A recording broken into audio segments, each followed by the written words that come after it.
Bugungi darsimizda sizlar bilan D1 dan H4 time frame ga, H4 dan M15, M15 time frame dan M5, M1 time frame ga to'g'ri tushish, to'g'ri joyga target qilish va impuls korreksiyani to'g'ri aniqlash mavzularini ko'rib chiqamiz.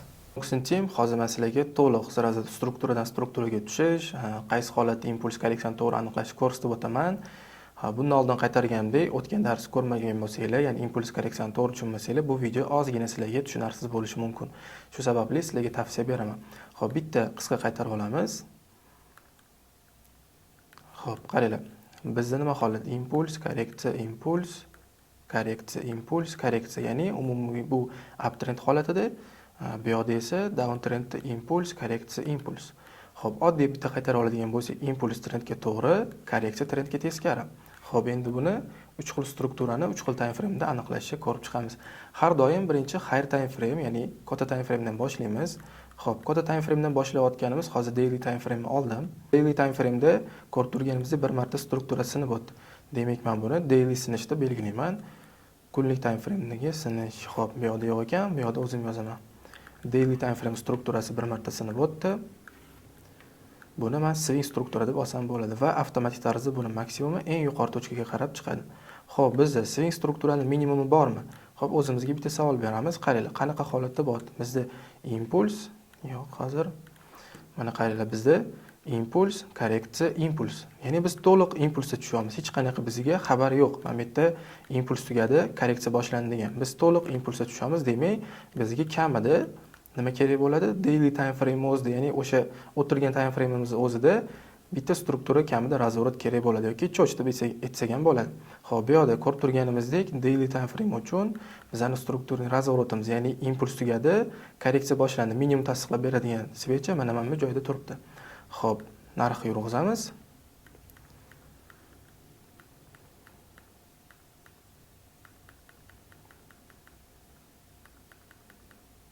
Xo'p, mana qaranglar. Ko'rib turganimizdek nima bo'ldi? 4 soat daily time frame da razvorot bor. Daily time frame da biz buni Noxon struktura deb ataymiz. Razvorot bor va bu bizga tasdiqlab beradi daily strukturaning minimumini. Ya'ni bizda nima holat yana?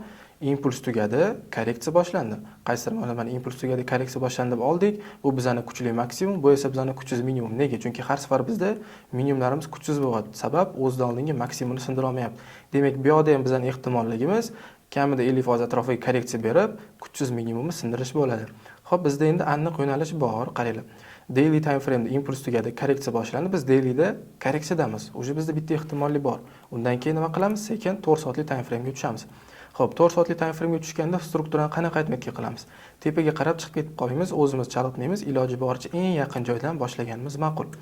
Xo'p, qaranglar. 4 soatli time frame mana bu joydan bir marta sinib o'tdi. Buni H4 deb belgilab qo'yaman. 4 soatlik. Xo'p, buni ko'rinadigan faqat 4 soatda o'zida ko'rinadi. 4 soatlik bir marta sindirdi va 4 soatlik maksimum. Uni chizmaymiz. 4 soatlik minimum bu yoqqa qarab ko'chib o'tdi. Xo'p, undan keyin nima qildi bozor? Impuls, korreksiya. Va bizda yana bir marta mana impuls minimumi. Bozor nima qildi? Impuls, korreksiya, impuls kuchsiz minimum sindirdi. Sindirgandan keyin nima bo'lardi? Bizda avtomatik tarzda mana bu maksimum eng yuqori tochkaga aylanadi. Swing maksimum.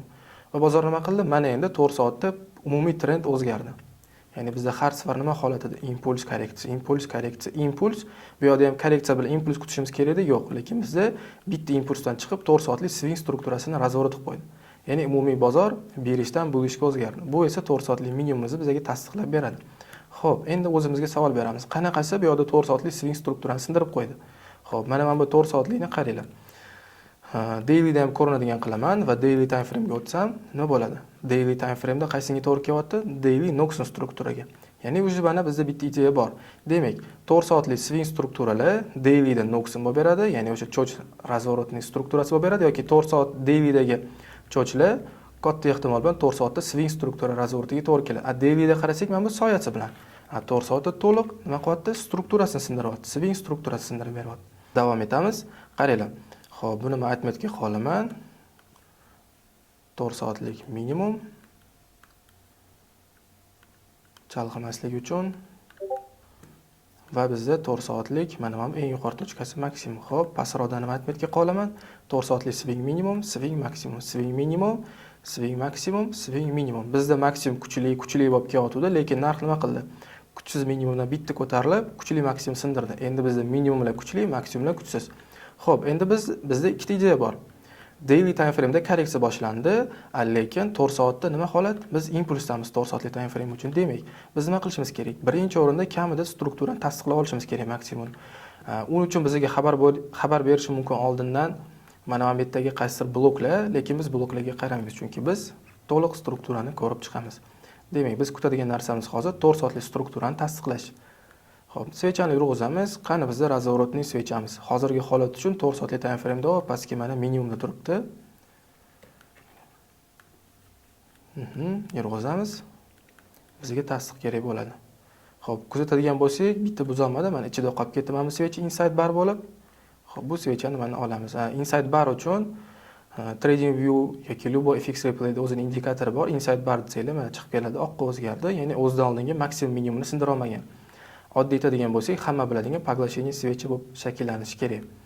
Xo'p, endi qaraymiz. Bizda razvorot qiladigan 4 soatli svechamiz minimum bor. Biz nima kutamiz? Kamida shu svecha razvorot bo'lishini. Yo'q, razvorot yo'q. Mana endi bor. Xo'p, ko'rib turganimizdek, bu bizga nimadan xabar beryapti? Ya'ni 4 soatda o'zida impuls tugadi, korreksiya boshlandi 4 soatli time frame uchun. Xo'p, mana endi bu 4 soatli bizning swing struktura maksimum bo'ladi. Endi bizda nima holat? Kuchsiz, kuchli. Narx nima qiladi? Kuchsiz tomonga harakatlanadi. Xo'p, har bitta struktura singandan keyin orqaga yetarlicha korreksiya bo'lishi kerak. Hozir biz endi 4 soatli korreksiyadamiz. Biz endi ikkita time frame'ni, ikkita holatdagi korreksiyasi turimiz. Daily time frame'da buyga korreksiya, 4 soatli time frame'da sellga korreksiya. 4 soatda maksimum kuchsiz. Xo'p, endi biz nima qilsak bo'ladi? Shu 4 soatda o'zida ham sekin ishlasak bo'ladi? Yo'q, lekin biz harakat qilamiz. M15 ichiga ham tushib, kamroq error, kamroq stop va kattaroq error uchun ishlab ko'ramiz. Xo'p, bizda endi aniq ideya bor. Просто tak tushmayapmiz, qaranglar. Aniq ideya bor. 4 soatda impuls tugadi, korreksiya boshlandi. 4 soatda korreksiyasida ishlaymiz degan maqsadda M15 time frame'ga tushdik. Xo'p, M15 time frame'ga tushganda ham uzoqqa ketib qolmaymiz. Mana ko'rinib turibdi bir marta bu yerda struktura singan, o'zidan oldin minimumlarni sindirib, razvorot qilib bitta M15 deb aniqlaymiz buni. Xo'p, buni M1 da ham ko'rsatsak bo'ladi. M15 va M15 time frame ko'tarilib mana bu yerda bitta sindirdi. Va yuqoridan M15 time frame mana bu yerda yana bitta sindirdi. Xo'p, sindirgandan keyin o'z mana bu yerda minimum bo'lish kerak edi. Minimum bu yoqda bo'lsa, narx nima qilyapti? Bu ishdan berishga uje razvorot qilgan. M15 time frame o'zida. Xo'p, M15 ga ham bu narsalarni atmetga qilib qo'yamiz. M15 maksimum minimumlarimiz swing strukturani.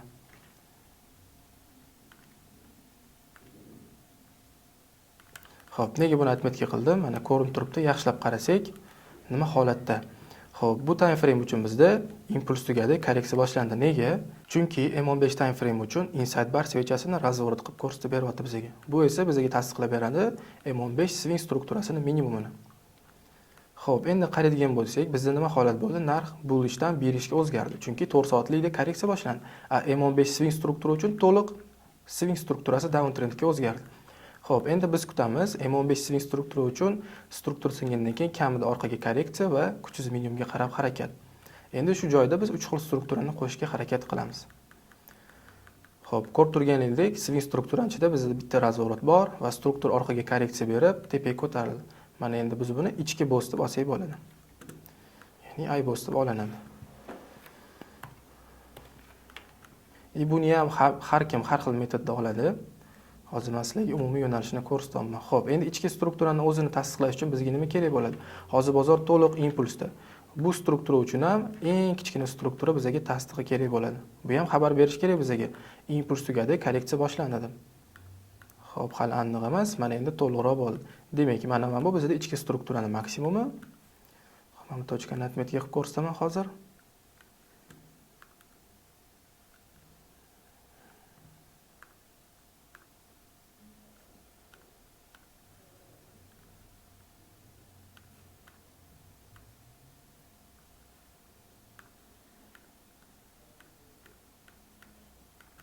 Mana M15 iBoss, ya'ni ichki strukturasining maksimum minimumlarini atmetga qo'yaman.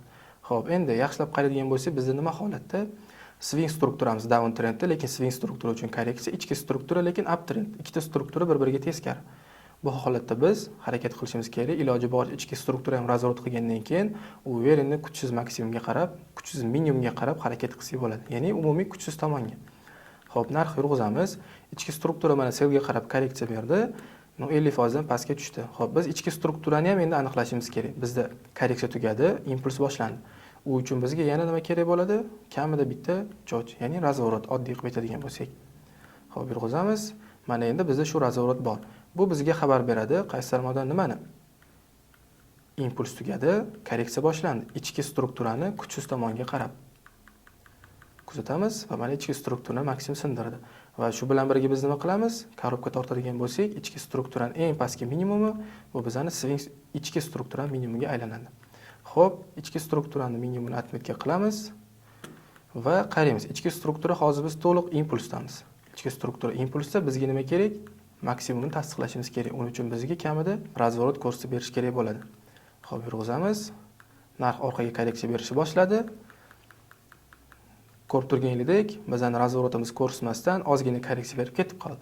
Endi mana bu joyda o'tgan darsda aytganimdek, yetarlicha korreksiyani ham sizlar strukturaning maksimum deb olishingiz mumkin. Agar mana buni yetarlicha korreksiya bo'ldi, sizlarning qoidalarga to'g'ri keldi deb oladigan bo'lsak, bu yoqda ham o'sha bizda bitta ichki struktura sinish shakllanyapti. Va mana bu ichki strukturaning minimumiga aylanadi. Va yana mana bu razvorotni svechani bu yoqqa qarab o'zgartiramiz. Narxni yana yurg'izamiz. Xo'p, yana bitta sindirib o'tdi. Buni ham xuddi shu narsani qaytarsanglar bo'ladi. Yetarlicha mana korreksiya qaytdi. Bu yoqda 7 pips, balkim kim uchundir bu ishlaydi. Olishingiz mumkin mana. Aybos ichki strukturasi sindi. Ya'ni sizlarning qoidalarda shu narsa yozilgan bo'lsa, olishingiz mumkin va bu yoqda sizlarning minimum va tepada bu maksimumga aylanadi. Xo'p, razvorotni svechamiz, mana bu oq svechani minimumda turibdi. Va mana ko'rib turganingizdek, to'liq bizga razvorot berdi. Ya'ni ichki struktura ham va razvorot qiladigan svechamiz ham strukturamizni tasdiqlab beryapti. Xo'p, endi qaraydigan bo'lsak, bizda nima holat bo'ldi? Mana bu bizda swing strukturamiz, swing struktura impuls, korreksiya, impuls boshlandi. Nega? Chunki bu yoqda bizda ichki struktura selga razvorot qildi. Polni berishga o'zgardi. Xo'p, endi biz ichki strukturamiz impulsdamiz. Biz nima qilishimiz kerak? Kamida razvorotni svechamiz bizga razvorot qilib ko'rsatib berish kerak. Xo'p, buni men bu yerdan olaman. Mana bu bizani o'sha razvorotni svechamiz bo'ladi. Xo'p, ko'rib turganingizda mana razvorotimiz bor. Bu bizga xabar beradi, ichki strukturaning minimumini tasdiqlab beradi. Va biz buni atmetga qilamiz, yurg'izamiz. Bu yoqda ham xuddi shu narsa. Minimumlarimiz kuchli bo'lib keldi. Trend kuchli minimumni razvorot sindirdi va endi bizning minimumlarimiz kuchli, maksimumlar kuchli. Minimumlarimiz kuchsiz, maksimumlarimiz kuchli bo'ladi. Narx nima qiladi? Kuchsiz tomonga qarab harakatlanadi. Yurg'izamiz. Strukturani sindirib o'tdi. Avtomatik tarzda eng yuqori tochkasi bu uni ichki strukturaning maksimum bo'ladi va bu bizning minimum. Xo'p, bizda razvorot bormi? Mana bu inside bar svechada turibdi. Qani kuzatamiz. Mana endi bor. Ichki strukturamizning minimumi tasdiqlandi bizda уже. Ichki strukturani minimum atmetga qilamiz va narxga yurg'izamiz. Kuzatamiz, kuchsiz tomonga borish kerak narx. Range ga kirib va baribir mana sindirib o'tdi. Ichki strukturani ham sindirdi va ichki strukturaning maksimum shu diapazonda eng yuqori chiqqan svechaga aylanadi. Va bu bizning ichki strukturamizning maksimumi. Yana narx yurg'izamiz, orqaga mana korreksiya berdi, hech qanaqa razvorot qilmasdan. Xuddi shu gap, ya'ni agar sizlar yetarlicha korreksiya deb olgan bo'lsanglar, buni olishingiz mumkin уже. Chunki yetarlicha korreksiya bo'ldi. Va bularni atmetga qo'yamiz.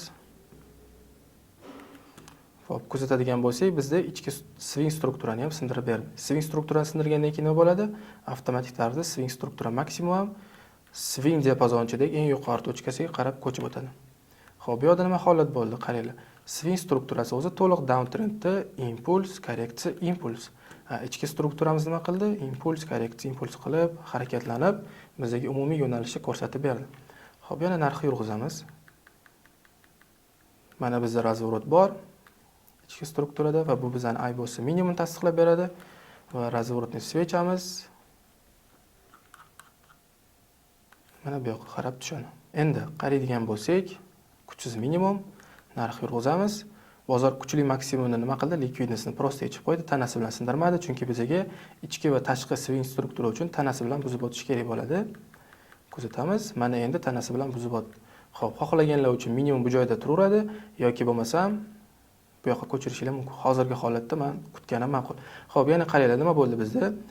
Swing struktura uchun impuls tugadi, korreksiya boshlandi. Nega? Chunki ichki strukturasi razvorot qilib qo'ydi. Demak, men bu yerga ham swing, ham ichki strukturani minimum bitta joyga tushyapti. Ketdi, yurg'izamiz yana. Xo'p, bizga mana bu yerda razvorot ko'rsatib berdi. Bu bizning ichki strukturamizning maksimumi. Chunki bizning razvorotning tochkamiz qayerda bo'ldi? Mana bu svechaning minimumida bo'ldi. Xo'p, yana narx yurg'izamiz. Xo'p, ko'rib turganingizda уже bizda kuch ichki strukturaning maksimumi kuchsiz edi. Narx nima qildi? Sirazu kuchsiz tomonga qarab harakatlandi va bizning kuchsiz strukturamizning minimumi bu yoqqa ko'chiramiz. Ko'rib turganimizdek, narx nima qildi? Swing strukturaning maksimumini ham sindirib qo'ydi. Ko'rib turganimizdek, narx swing strukturaning maksimumini ham sindirib qo'ydi va eyeball strukturani ham sindirdi. Xo'p, yaxshilab qaraydigan bo'lsak, ya'ni ko'rib turibdi mana narx M15 swing strukturasini sindirdi. Endi bizda nima bo'ldi? To'liq swing strukturani o'zi berishdan buldishga o'zgardi. Endi bizda kuchli minimum swing, kuchsiz maksimum. Xo'p, buni javobini 4 soatli time frame ga o'tadigan bo'lsak, 4 soatli time frame da nima qildi? 4 soatda ham qaysi nimada noksin strukturasini sindirib berdi. Demak, endi 4 soatli time frame o'zini yurg'izamiz va 4 soatli time frame ozgina korreksiya olib, 4 soatli ham mana struktura singandan keyin korreksiya berib, tepaga qarab harakatlanadi. Mana bu orqaga qaytib bitta harakatlanishni o'zini M15 da ko'rdik, qancha svechalar shakllandi. Xo'p, 4 soatli swing struktura minimum bu yoqqa tushadi.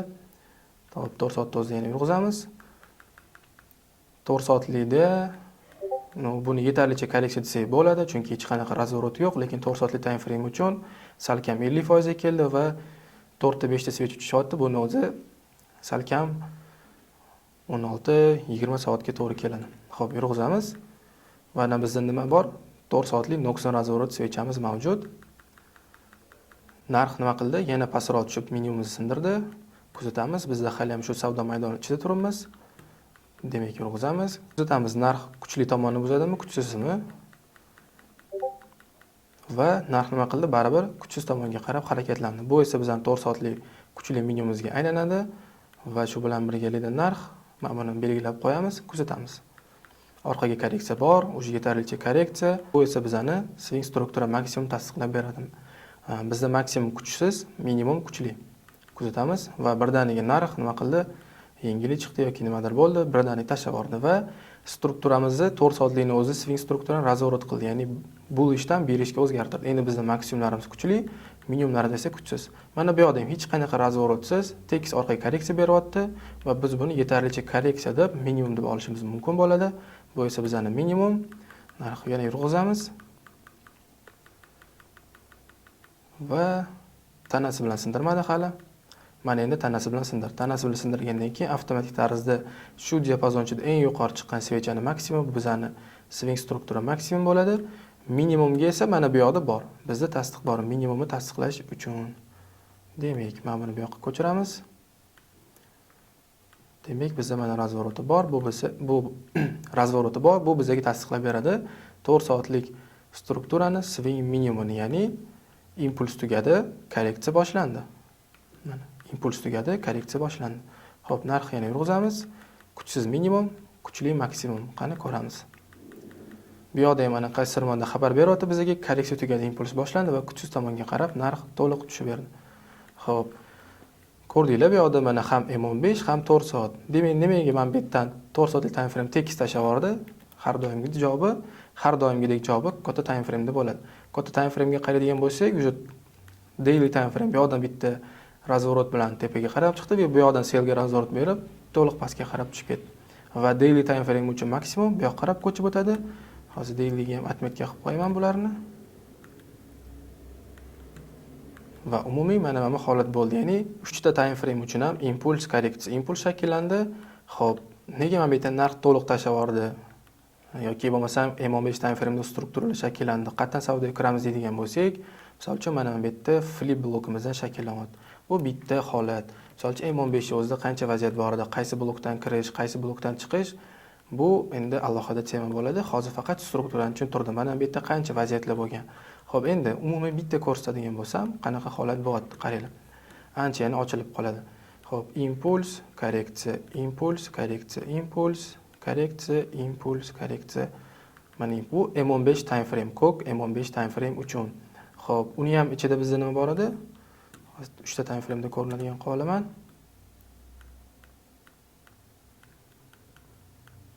Uchta time frame dan ko'rinadigan qilaman va uni ham ichida mana bu yerda razvorotlarimiz bor edi. Xo'p, endi 4 soatli time frame ga o'taman. 4 soatli time frame ga o'tganimizda bizda nima holat? 4 soatli time frame uchun xo'p, mana bu yerdan impuls, korreksiya, impuls, korreksiya, impuls, korreksiya, impuls. Va bu yoqda nima qildi? To'liq narx berishga qarab o'zgardi. Endi men buni qizilda belgilayman. Endi daily time frame ga o'taman. Xo'p, daily time frame ga o'tganimda qaranglar. Daily time frame da aytaylik mana bu yerdan mana impuls, korreksiya, impuls, korreksiya, impuls qildi. Va men buni to'g'ri qilaman-da qora qilib qo'yaman. Xo'p, bu yoqda endi uncha tushunarli emas. Hozir men bu grafik bekitsam, mana ko'rib turibmiz qanaqa holat bo'lyapti.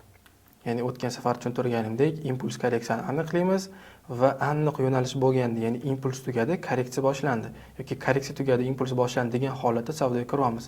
Bizga nima holat bo'lyapti? Ya'ni daily time frame mana qorada impuls, korreksiya, impuls bo'ldi va bizga kichkina time frame xabar beryapti. Birinchi kichkina time frame ya'ni 4 soatda o'zida razvorot qilyapti. 4 soatlik swing strukturasini razvorot qilyapti. Daily time frame uchun bu prosta razvorotning svechasi bo'lib, svechaga to'g'ri kelyapti. Xo'p, bu yoqda ham nima holat bo'lyapti? M15 time frame uchun ham 4 soatlik holat bo'lyapti. 4 soatlik korreksiyasini bilib turib, M15 da qaysidir vaziyatlar uchun ishlab ko'ryapmiz. Va M15 time frame uchun ham bizga nima tasdiqlab beryapti? M15 ham aniq qaysidir razvorotning tochkalarini mana strukturalar tasdiqlab beryapti. Xo'p, shu sababli bizda struktura birinchi rol o'ynaydi, asosiy rol o'ynaydi. Birinchi emas, endi kimdirlar uchun likvidnost, kimdirlar uchun boshqa narsa. Lekin men o'rgangan yo'nalish, men ishlaydigan stil bo'yicha xuddi shu tarzda ketma-ket strukturadan tushlarimiz shunga iborat bo'ladi. Ya'ni struktura asosiy rol o'ynaydi va shundan keyin sizlarda yo'nalish aniqlanadi. Strukturani bilasizlar, struktura nima qilmoqchi, qaysi holatda, struktura impulsdami, korreksiyadami, ya'ni impuls trendga to'g'ri, korreksiya trendga teskari. Va shunga asoslanib bemalol qaysidir blokdan kirasizlar, qayerda chiqish kerak, bozor kuchsizga qarab harakatlanadi. Hammasini ko'rishingiz mumkin bo'ladi. Ya'ni struktura aniqlagandan keyin qayerdan savdoga kiraman, qayerdan chiqaman, bu keyingi masalaga aylanadi. Uning uchun SND yoki o'sha order block likvidnostni chuqur o'rganishni tavsiya beraman. Noxin Team hozir mana ko'rdinglar, video qisqa tarzda bo'ldi, ya'ni master klassimiz qisqa bo'ldi. Agar buni tushunmagan bo'lsanglar, bundan oldingi darslarni ko'rishni maslahat beraman. Yaxshilab ko'rib, o'rganganingizdan keyin bu videoni tomosha qilsanglar, qaysidir ma'noda sizlarda ideya paydo bo'ladi. Time frame to'g'ri tushish, impuls korreksiyani to'g'ri aniqlash bo'yicha. Keyin ko'pchilik savol beryapti, bu Phaeton Tradingdan olinganmi? Bu nafaqat Phaeton Trading, boshqa traderlardan ham olingan, real bozorda sinalgan, shaxsiy tajribadan o'tgan va iloji boricha sizlarga sodda va tushunarli qilib, sifatli tarzda tushuntirishga harakat qilyapti. Tanlov o'zingizlarda, bemalol kimni ko'rib, kimdan o'rganish o'zingizga bog'liq bo'ladi. Video manfaatli bo'lgan bo'lsa, pastda o'zingizlarning reaksiyalarni bildiringlar, komment yozinglar, tushunmagan joylar savolinglarni bersanglar, maksimalni ko'ramiz va keyingi darsimizni Telegram kanallarimizga obuna bo'lsanglar, oldindan xabar beraman va kviz qoldiraman. Ya'ni qaysi tema sizlarga ko'proq qiziq, qaysi temada sizlar qiynalyapsizlar ochiqni aytganda. Shu tema bo'yicha maksimalni tushunarli dars chiqarishga harakat qilaman. Hammanglarga rahmat.